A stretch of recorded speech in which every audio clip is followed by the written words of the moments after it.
Hello viewers, আসসালামু আলাইকুম। আজকে ভিডিওতে আমরা বড়িকাটা বাজার এক্সপ্লোর করব। Let's go.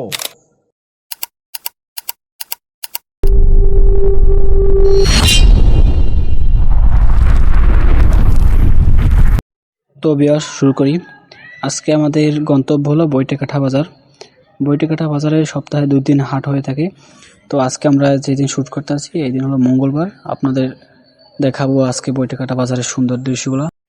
বৈটেকাঠা বাজারের সাথে মূলত তারাই পরিচিত হয়ে থাকবেন যারা ব্যবসা করে থাকেন বিভিন্ন অঞ্চলে, এলাকায়, জেলায় এরকম। তারা বৈটেকাঠা বাজার চিনবেন ভালো করেই। বাংলাদেশে 1 নম্বর ভাসমান বাজার। তো চলতি বাজার দেখতে পাচ্ছেন গাইজ, যে সুন্দর একটি প্রাকৃতিক পরিবেশ, রাস্তার দুই পাশে কলা গাছ। ভিউয়ার্স, আমাদের গ্রামের পরিবেশটা অনেক সুন্দর, গোছানো, রাস্তাগুলো অনেক প্রাকৃতিক পরিবেশ দিয়ে ভরা, সুন্দর, অনেক সুন্দর।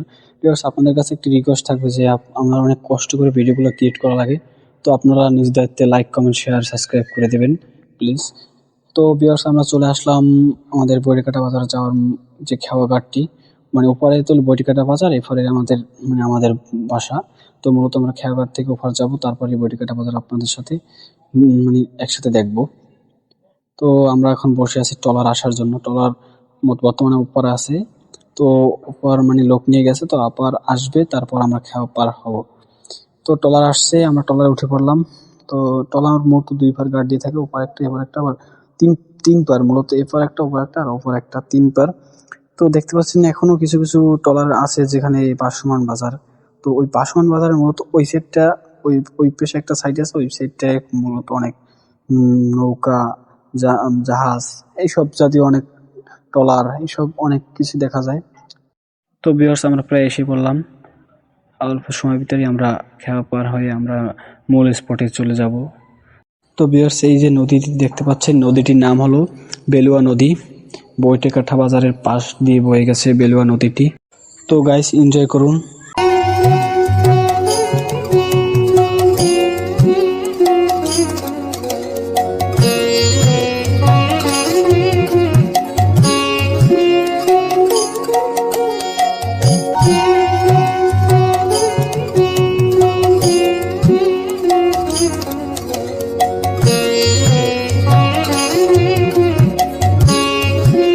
তো ভিউয়ার্স, দেখতে পাচ্ছেন যে কিছু নৌকা একসাথে একজোট হয়ে বসে আছে। মূলত ভাসমান বাজার গড়ে ওঠে যে নৌকা, লঞ্চ, ট্রলার, এইসব জাতীয় পরিবহনের মাধ্যমেই ভাসমান বাজার গড়ে ওঠে। তো এরকমই দেখতে পারবেন জায়গায় জায়গায়, বৈটেকাঠা আসলে কখনো দেখতে পারবেন জায়গায় জায়গায় এরকম নৌকা, ট্রলার, উপর কিছু মালবাহী সবজি এরকম কেনা বেচা করে। এটাই মূলত ভাসমান বাজার পরিচিতি। তো আমরা চলে আসছি এখন সবজি বাজারে, যেগুলো আমরা বাজারে মূলত পেয়ে থাকি। সবজি, টাটকা সবজি দেখতে পাচ্ছেন, কিছু খাজুর, কিছু আঙ্গুর, এইসব জাতীয় সবজি, ফল, সবজি তো না, সরি, ফল। তো তারপর দেখতে পাচ্ছেন যে সবজি, আলু, টমেটো, পাতাকপি, শশা। মূলত শশাগুলো এখানে খুব টাটকা, এগুলো দেখলে আপনার কিনতে ইচ্ছে করবে। আপনারা তো দেখতেই পাচ্ছেন যে অনেক সুন্দর সুন্দর সবজি দেখা যাচ্ছে। মূলত বাজারের ভিতরে গেলে আপনারা দেখতে পারবেন মাছের বাজার। মূলত এখন এখানে আছে সবজি বাজার। আমরা এখন এখান থেকে কিছু সবজি কেনাকাটা করব, মূলত তারপর মাছ বাজার যাব, মাছ যদি পছন্দ হয় কিছু কিনবো, এরকম চিন্তা ভাবনা নিয়ে আসছি। আপনাদের ভিডিওটা করে দেখানোর জন্য আমরা মূলত এখানে আসছি। তো এখন আমরা মাছ বাজারের ভিতরের দিকে যাব। তো দেখতে পাচ্ছেন শুরুতেই আমরা চিংড়ি মাছ, একটা পাঙ্গাস নাকি এটা কি মাছ বলে আমি ঠিক জানি না। আপনার মাছটার নাম জেনে থাকলে আপনারা বলবেন কমেন্টে, ঠিক আছে? এই সাইডে দেখতে পাচ্ছেন ইলিশ মাছ না, সরি, চিংড়ি মাছ, পাঙ্গাস, তারপর তেলাপিয়া, আরও অনেক জাতের মাছ আছে। টাকি মাছ আছে। টাকি মাছের কথা মনে ওঠে আমার, টাকি সবুজের কথা মনে উঠে গেল। যাই হোক, ও টপিকে না যাই। দেখতে পাচ্ছেন যে বৌ মাছ, সাগরের মাছগুলো খুব সুস্বাদু হয়ে থাকে এখানের। আমার মূলত বৌ মাছটা ফেভারিট। বৌ মাছ আছে, কিছু চেলা মাছ। মূলত বাজারটায় মাছ বাজার হয়ে থাকে 2 স্পটে। এটা হলো বড় স্পট, আর ওই সাইডে বাজারের এক মাথায় একটা আর এক মাথায় একটা, 2 মাথায় 2টা বাজার হয়ে থাকে। তো এই বাজারটাই বড়, তাই আপনাদের সাথে এই বাজারটা শেয়ার করব। তো দেখতে পাচ্ছেন যে আরও কিছু নাম না জানা মাছের জাত আছে কিছু, সেগুলো আমি বলতে পারবো না। আপনারা জেনে থাকলে কমেন্টে বলবেন, ঠিক আছে গাইস? এখানে দেখতে পাচ্ছেন কিছু পাঙ্গাস, তারপর রুই মাছ তো না, মিনার কাপ এইসব জাতীয় মাছ আছে। তো এখন আমরা কিছুক্ষণ ঘোরাঘুরি করার পর দেখি কি মাছ কেনা যায়। আমাদের মূলত মাছ কেনাটা উদ্দেশ্য না, আপনাদের ভিডিও করে দেখানো উদ্দেশ্য আমার। তো চিন্তা ভাবনা করলাম, তারপর দেখি বউ মাছ আমার পছন্দ হলো। তো ভাইয়ের সাথে আমি একটু কেনাকাটার বিষয় নিয়ে একটু কথা বলতে আসি যে এটার দাম কত কি এরকম। তার সাথে আমার মানে ওরকম একটা বোনাবনি হয় না, সেই কারণে আমি অ্যালাউ করলাম না বিষয়টা। তারপর আমি সরে গেলাম। তারপর দেখতে পাচ্ছেন যে সাইডে কিছু মাছ আছে, কি মাছ এটি আমি ঠিক বলতে পারবো না। তো গাইস, আমরা এখন মাছ কেনার স্থানে চলে আসলাম। এই তো দেখতে পাচ্ছেন যে এখান থেকেও বউ মাছই পছন্দ করলাম আমি। তো ভাইয়ের সাথে আমার মানে দামে বোনাবনি হলো। তো দামটা না বলি, দেখতে পাচ্ছেন যে কিছু মাছ আমার জন্য প্যাকেট করতেছে।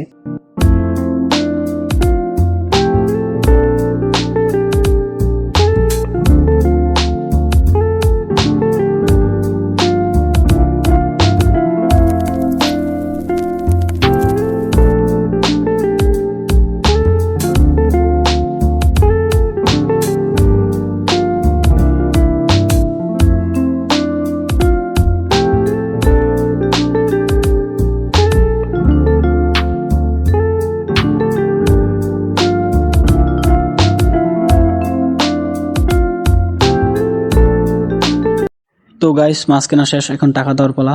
তো বাইকে আমি 500 টাকা দিলাম। তো সে টাকা রেখে তারপর আমাকে বাকি টাকা দেবে। তো মূলত এখন আমাদের মাছ কেনা শেষ। তো মাছ বাজার আমাদের এখন ঘোরাঘুরি প্রায় শেষ হবে। তো আর কিছুক্ষণ ঘোরাঘুরি করে তারপর আপনাদের দেখিয়ে মূলত আমরা বাড়ির দিক রওনা দেব। তো আমার এক বন্ধু আছে আমার সাথে, ও মূলত আমার সাথে সহযোগিতা করতেছে এই ভিডিও করার জন্য।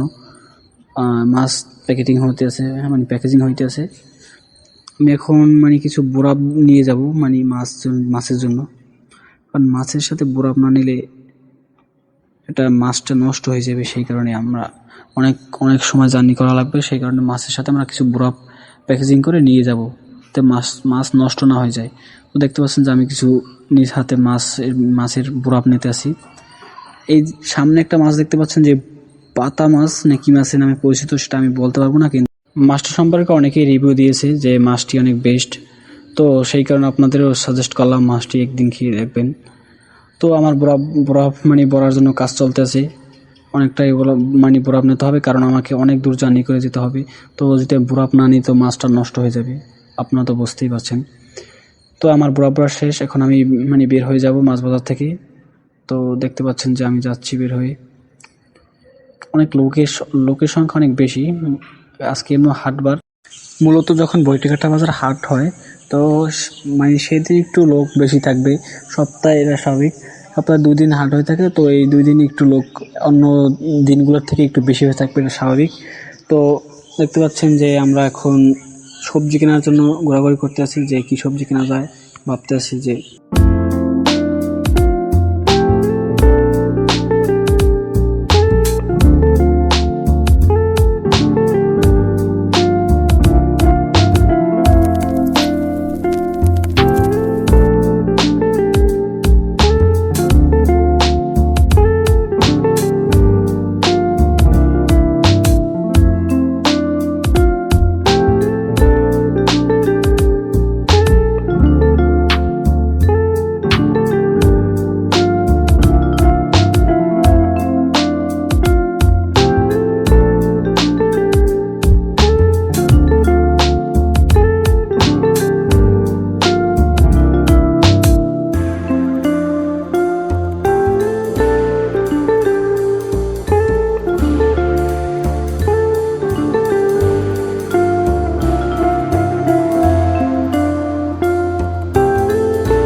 অনেক সময় ঘোরাঘুরি করার পর এই দাদার কাছে তো শশা কেনার জন্য আসলাম।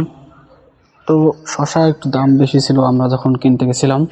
তো তখনকার দাম ছিল ছোট শশাগুলো ছিল 120 টাকা কেজি, আর মিডিয়াম যেগুলা ওইগুলো ছিল 60 টাকা কেজি। তো আমরা মিডিয়াম ওইগুলোই নেব বাসার জন্য।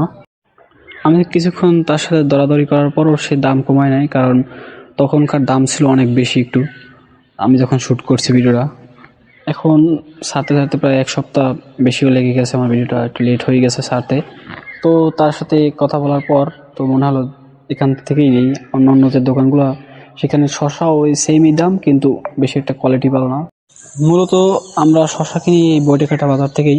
এখানে সব থেকে দাম কমে পাওয়া যায়। অন্যান্য যে এলাকা ভিত্তিক যে বাজারগুলো হয়ে থাকে সেখানে তো খুবই দাম, মানে শশার। তো সেই কারণে আর চিন্তা ভাবনা না করে আমি এই কাকার কাছ থেকে কেনার জন্য সিদ্ধান্ত নিলাম। তো তার কাছ থেকে একটি পলিথিন এনে তারপর আমি নিজ দায়িত্বে শশা পেয়েছি, তারপরে দিতে আসি তাকে। দেখতে পাচ্ছেন শশার কোয়ালিটি মোটামুটি। তো আমি শশাগুলো নিজ দায়িত্বে বেছে বেছে দিতে আসি কাকার কাছে। দেখতেই পাচ্ছেন যে আরও অনেক শশা, সাথে অনেক তো সবজি আছে, যেমন এখানে দেখতে পাচ্ছেন আলু, বরই, টমেটো, ধনেপাতা, এসব জাতীয় মানে সবজি বাজারে এটা থাকবে স্বাভাবিক। তো আমার শশা মানে যেগুলো নেওয়ার দরকার সেগুলো আমি বেছে ফেলার জন্য তার কাছে আমি দিতে আসি। তো ভিউয়ার্স দেখতে পাচ্ছেন যে আমার শশা সিলেক্ট করা শেষ, এখন কাকায় প্যাকেজিং করতেছে মেপে, তারপর দেখতেছে কয় কেজি। মোটামুটি 2-2.5 কেজি হয়েছিল আমার মনে আছে যতটুকু। তো ভিউয়ার্স মোটামুটি সবজি এবং মাছ যা কেনা ছিল সবই কেনা হয়ে গেছে। তো আমরা এখন বাসার দিকে রওনা দিচ্ছি। দেখতে পাচ্ছেন যে আমরা আবার পূর্বের খাওয়ায় উঠে পড়লাম। তো ভিউয়ার্স দেখা হবে নেক্সট ভিডিওতে খুব শীঘ্রই। আর হ্যাঁ, আপনাকে ভিডিওটি দেখার জন্য ধন্যবাদ।